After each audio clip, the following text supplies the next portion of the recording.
Let's go to the Central Division and recap the 2024 NBA Draft. Bulls, Cavs, Pistons, Bucks, and Pacers. And Michael Bolton. Thanks, Josh. It's Michael Bolton here, and it's time for another episode of the Locked On Fantasy Basketball Podcast. Let's get to it. Let's get to it, indeed. You are Locked On Fantasy Basketball, your daily fantasy basketball podcast, part of the Locked On Podcast Network.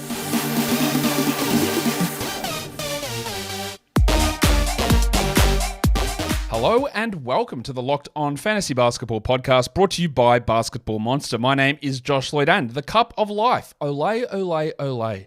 I'm also the lead fantasy analyst at basketballmonster.com, and you can find me on Twitter as always at redrock_bball, on TikTok at redrock_bball, and on Instagram at Locked On Fantasy Basketball. Today's episode is brought to you by FanDuel. Make every moment more. Even though sports have slowed down over summer, FanDuel's got something for you every day of summer. Every day, every customer gets either a boost or a bonus. So head to fanduel.com/lockedon to find out more. Thank you also for making Locked On Fantasy Basketball your first listen every day. We are free, bang it out, and available on all platforms. All right, we're here, like I've said in the other shows, to recap the draft. You can hear about the methodology. You can hear about my discussions and caveats in other shows, the Southeast Division. You can hear about the plans for the upcoming weeks as well. But we're here to talk about this division right now, which, I'll be honest with you, not quite as much interesting stuff going on as the other ones. Don't click away. We've still got a lot of interesting things to talk about, just not quite as interesting as some of those other divisions. And we will start with the big fellas, the Chicago Bulls. You wouldn't read about it, that the Chicago Bulls made a bad trade. Unbelievable. Under Arturas Karnisovas. Crazy stuff that they made a bad trade. You also wouldn't believe that both of their, they only made one draft pick, but the draft pick they made and then the only noted signing so far for rookies, they both have connections to Chicago or Illinois. You wouldn't read about it. The team that does not care about the playoffs, cares about money and milking local nostalgia, they did that. I'm not saying that these are the wrong picks. Matas Buzelis at number 11, the Lithuanian picked by the Lithuanian GM who was born in Chicago to play for the Chicago team. 100% a complete coincidence. Buzelis at this point is fine. I had him at number 10 on my board. You can see he played for the Ignite, almost 19 points per 40 minutes, 1.2 threes, 9 rebounds. Really good block numbers, 2.6 per 40, 1.2 steals per 40, but not sure he can shoot. And this team is shooting challenged. Kobe White, yeah, he can shoot. Will Zach LaVine be on this team? Will DeMar DeRozan be on this team? We know Josh Giddey's on this team. We know Vooch is on this team. They can't shoot. How the hell did Buzelis, Giddey, and Vooch all play together? How would DeRozan fit in if he's even back? Patrick Williams, is he a willing shooter? Not really. He can shoot, but it doesn't take big volume. Maybe Buzelis turns into a shooter. I'm not really sure. But if they are going to fully tear this down, they need to obviously move off from Vooch. There's still concerns about Giddey and Buzelis fitting together. They're both sort of bigger players who probably both need the ball in their hand. Buzelis less so, but Giddey obviously. And I think I've got more faith in Matas being able to turn into a shooter. The weak side rim protection's okay. I think he does some good stuff with the ball in his hands, but there's a real chance he's just nothing and can't turn any of the defensive abilities on in the NBA, that he can't shoot ever, and he sits there as a player who is picked relatively high but can't really adapt to the NBA game. I think there's a risk of that. I don't think it's all that likely. I think he's a serviceable player, and it is not a bad pick by Chicago. Obviously, I had him at number 10, so I had him in this area. But I don't love the fit outside of he went to Chicago, which of course has no relevance for the on-court performance, just because of the Vooch and the giddiness of it all. And will that shot ever sort of develop, I guess is going to be the big question. But again, totally okay. Reasonably fine pick. No worries. The other guy, Exhibit 10, contract to Marcus Domask. I had him at number 101. Whatever. Totally okay. It's funny that we talk about the Bulls and the way that they... It's not nepotism, obviously. It's let's bring in the guys... Did I say big? I didn't mean big as a guard. They just bring in guys from Chicago. And they think that solves everything. Now, Ayo has been pretty good. Really good pick in the second round. I didn't like it, but he's turned out pretty good. He was from Illinois. And, of course, Damask is from Illinois as well. So, you might think that I'm going to go with a bad score here. No, actually pretty good. It's 1 Jerry West. They get one Jerry West. It's pretty good. It's solid enough. It's not blowing us away. It's not terrible. There are concerns, but it's okay. It's okay. That's how we'll phrase this one. The second team, we're going to go to Cleveland. Now, Cleveland has been, last year in particular, they just didn't have any draft picks whatsoever, apart from that late one they used on Amani Bates. This year they didn't have a second rounder, but they did have a first round selection, and they went at number 20 with Jalen Tyson from Cal. Tyson, first of all, too many spellings of Jalen in the NBA. This is probably the worst one as well. Don't like the O in there, and that needs to go. That's beyond the scope of the show, breaking down the validity of names. I had Tyson at 20. The Cavs picked him at 20. Couldn't have any problem there. Now, there were other players that I had ranked higher that slid past this, but whatever. That is totally reasonable. Tyson did so much stuff for Cal. He averaged almost 22.5 points, 2 threes, 8 rebounds, 4 assists, with 1.4 steals per 40 minutes. He's not going to be tasked with those sort of roles, but on this sort of a team where I don't know where Karis LeVert fits long term, I don't know where Garland and Mitchell, how they work together. Best case, I think Tyson probably ends up in a Karis LeVert type 6-man role, but he's got that ability to do a bunch of different things, defend, shoot a little bit. He's a little older. He's not super old. He's a little older. The size is okay. I actually think it's a really, really good pick at that point. If he had have gone in the lottery, I think it would have been okay as well. I think he's just a very good player, limited star upside, limited high-level starter upside, but a solid pick. They haven't signed any two-way guys, but 2 Exhibit 10 players. Naquan Tomlin from, I believe, TCU, who was in the draft process last year, pulled out. I thought he could have been a second-round player this year even. I had him at 74. It's okay. It's pretty good. Darius Brown III, I didn't have ranked. He's on an Exhibit 10. And then the big fella from NC State, DJ Burns Jr., who we saw the big numbers from him in the NCAA tournament. I had him 127th. I don't think he's going to make it onto an NBA roster, but people will want to watch him at Summer League, I'm sure. And he has been signed to a Summer League contract by the Cleveland Cavaliers. So how do I view this draft class? Well, this draft class also gets one Jerry West. It's pretty good. It's pretty good. The Tyson pick is nice. I like getting Tomlin in there. Didn't screw anything up. Didn't make a crazy pick. Really solid stuff. Solid value there on old mate Naquan. Well, not Naquan Tomlin. Jalen Tyson. That's the headliner from this class. Today's episode is brought to you by FanDuel Sportsbook. The Sportsing. Is it Sportsing still, or are we sportsing enough sports? I don't know, because a lot of stuff is on hiatus over the summer. It's too hot to play some of these sports. Not too hot for baseball. WNBA still going. PGA, NASCAR, they're all still cracking on. And FanDuel's going to have it for you. They're going to have that plus Summer League stuff too. But also, when you're looking for something to do and you want to jump onto your FanDuel account, they got some new stuff across summer. Every customer gets a boost or a bonus every day. Every customer gets a boost or a bonus every day across the summer. That's in fact all summer long.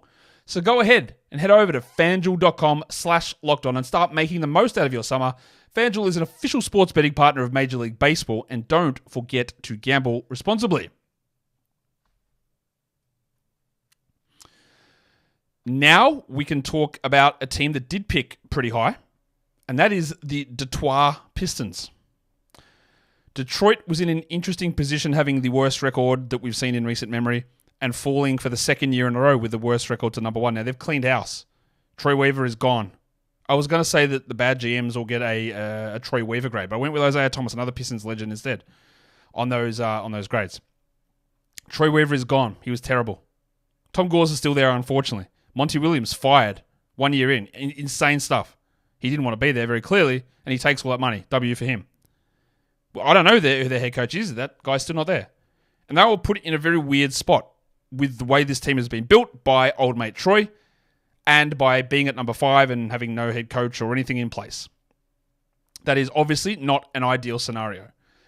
I had old Dutchy, the rudder, Ron Holland II, at number 2 on my board.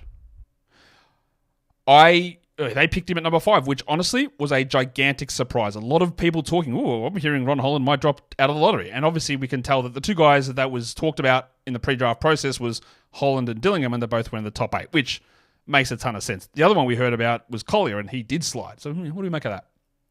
So I love getting the value of Holland. I couldn't think of a worse fit, honestly. Ron Holland and Asar Thompson playing together is disgusting. Jalen Duren, how does this all work? Jaden Ivey is not as bad a shooter of any of those guys, but he's not good. And now we're going to test what Fred Vincent can do. If he can turn these players into good shooters, well, the man is a legend. He's already a legend. Holland, I think, might be able to shoot. Asar, I don't think so. But Holland maybe can shoot. Look at his G League Ignite numbers. 24 and 8, 1-3 per game, almost 4 assists, almost 3 steals, 1.1 block per 40 minutes. Now, he played as a power forward in high school. He had to play as a high-usage wing in the G League. The problem is that, sure, he could play as a power forward in the NBA, undersized guy, but I think Asar Thompson probably has to play that position as well. And that's where you run into the problems of if Asar and Ron are playing the 3 and the 4.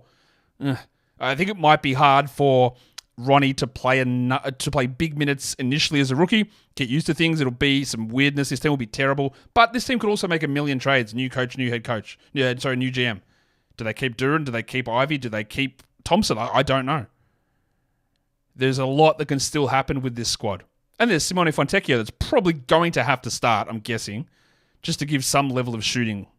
Now, again, I love the pick. I hate the fit. But maybe in 3 years' time, 2 years' time, that fit problem's eliminated. At pick 37, it wouldn't be a Pistons draft unless they picked a Michael Tallum client. So they did at number 37 with Bobby Klintman. Now it's funny because this team is rife with nepotism and makes horrific moves because they're doing everything for their boys and for their mates, which is it stinks. That's why part of the reason they're so bad. But it's hard to criticize having Klintman at 37. I had him at 36. So, yeah, cool. It's fine. Klintman turned into a pretty good free throw shooter down here in Australia. I think he might be able to be a solid enough spacer. Maybe he can turn into the sort of shooter that they think Isaiah Stewart is, although, to be fair, Stewart was improved as a shooter. Very good transition player. Bobby Klintman struggles a little bit in terms of rim finishing. Rim protection, not really sure. He's okay. He's a nice little project. He can handle the ball a little bit. As some forward depth, it's pretty good at that spot. They signed Dennis Jenkins, who had at 97 to a two-way. Obviously at 97, I don't rate him particularly highly, but fine. Aaron Estrada from Alabama, who is on an Exhibit 10. I had him at 81. I think that's good business to bring him in.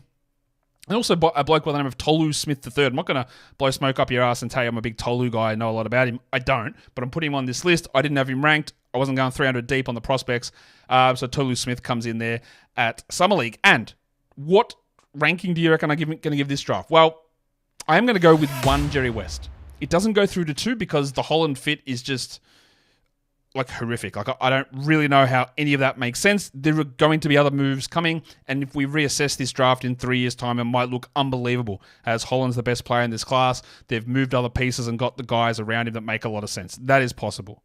But for now, it's a little head-scratching, just balancing the value versus the fit and the type of player that Dutchie is, and seeing how that works. Yeah, Klintman, good pick. The two-way of Jenkins, I think he could have found better, but whatever.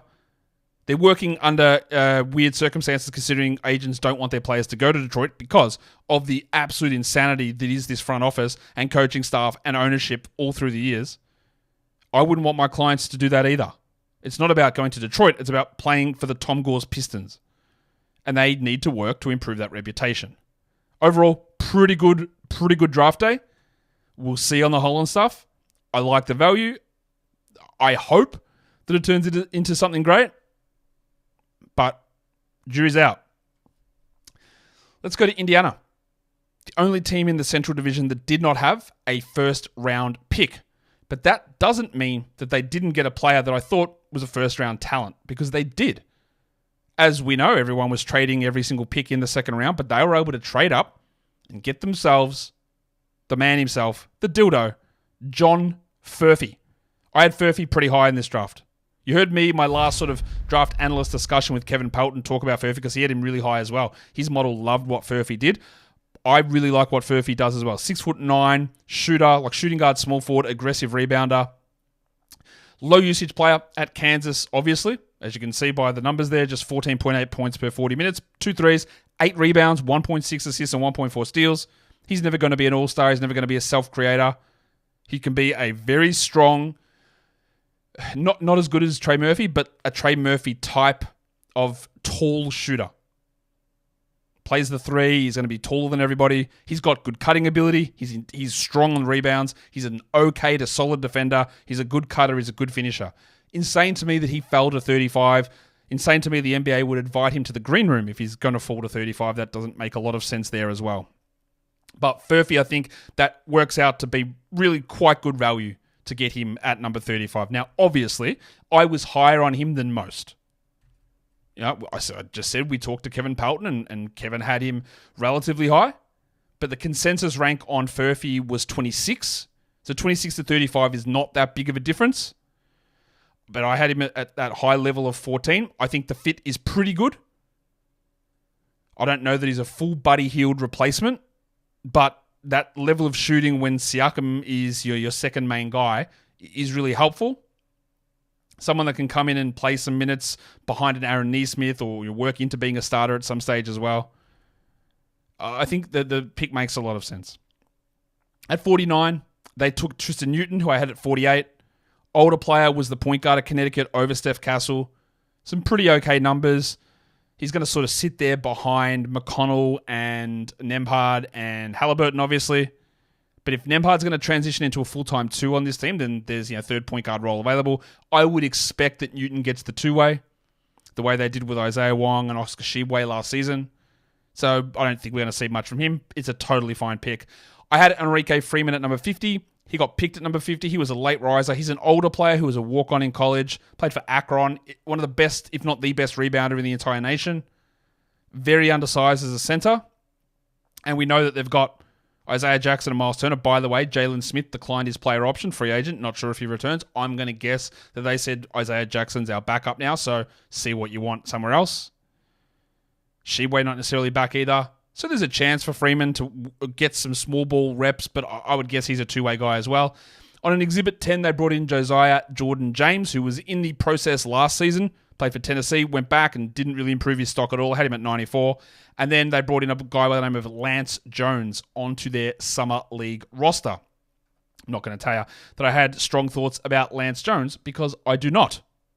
So, yes, you might think this is going to be an elite grade. It's pretty good because getting Johnny Furphy, who I had as a top 15 player, at 35 is good. But in the end, when someone slides that far, there are concerns, obviously. This is a good haul. Newton's solid. Freeman's good. Nothing egregious there. Like the 2-way, or not even the 2-way, the getting Josiah Jordan-James in there, Triple J, a new Triple J. How many Triple Js do we need, man? I'm going to give him one Jerry West. It's on the high end of the single Jerry Wests, but it's one Jerry West. Good return from the Indiana Pacers. Furphy I hope it works out. I feel confident in it. My confidence is lowered when teams let him slide through. But as we know, teams don't get it right. I don't get it right always. Nobody does. So we'll see. We'll see who ends up being right on the Furphy side of things.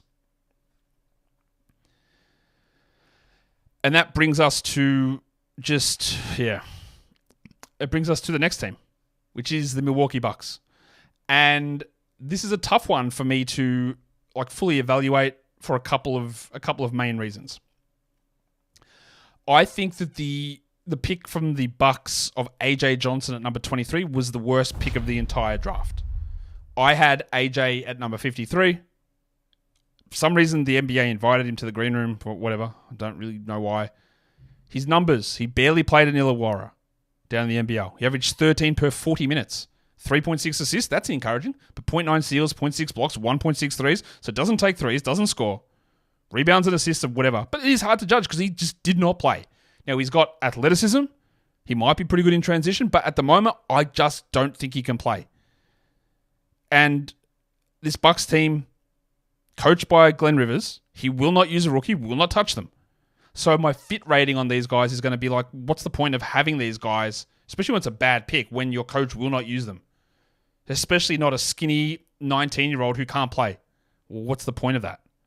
I know you might be preparing for the future when Doc is gone and Giannis is gone and Milton's gone and Lopez is gone or whatever. But I don't think Johnson's that guy. I don't... A baffling pick to me. Now, I can't say that it's terrible. I think it's terrible because I just wouldn't have gone anywhere near Johnson at this spot.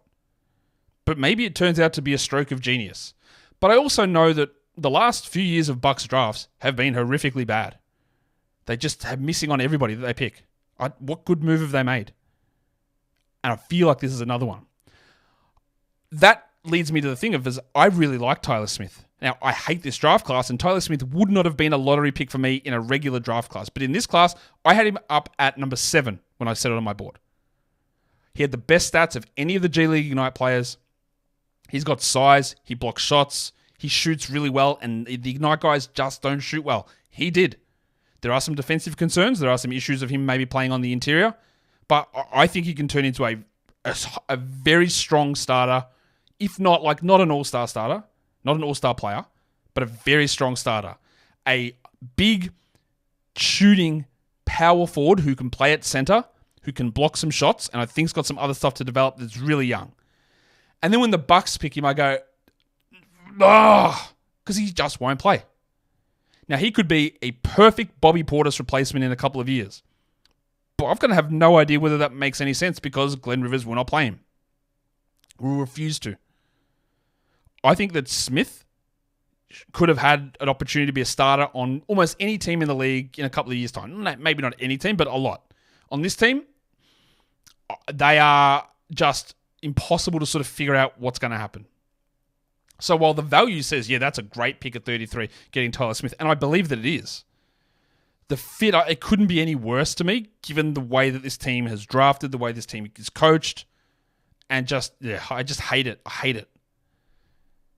For their undrafted guys, they signed Justin Moore to an Exhibit 10, who I didn't have ranked. Their Summer League, Jalen Lewis from Overtime Elite, who I didn't have ranked. And Philip Alston, who I also did not have ranked. So that means their overall grade is 2 Isaiah Thomases. Yes, the Tyler Smith pick is solid, but that AJ Johnson one is the single worst pick that I graded out. And that just, it's very hard to recover from screwing up a first-round pick, honestly. Even though you get a good value in round 2, I just hate the overall value or what they did in this draft. Hate it. Apologies. I could be very wrong. They could turn out to be geniuses. Maybe I'm a genius because maybe Tyler Smith is good. Or maybe the mistake that they make is drafting Tyler Smith and the value pick they make is AJ Johnson and then everything's turned upside down. I just don't like any of it. But what I do hope is that you liked this show. So, we're done. That is 5 teams done. That is 3 divisions out of the way. Hit the thumbs up on the video. Leave your comments down below. We're going to have more stuff coming. Free agency is kicking into gear. Big sign, and DeAndre Jordan just signed with the Nuggets. So we're all back. He's ready to go. A lot of stuff coming this week, and I will see you for the next one. Guys, we are done here. Thank you so much for listening, everyone. See ya.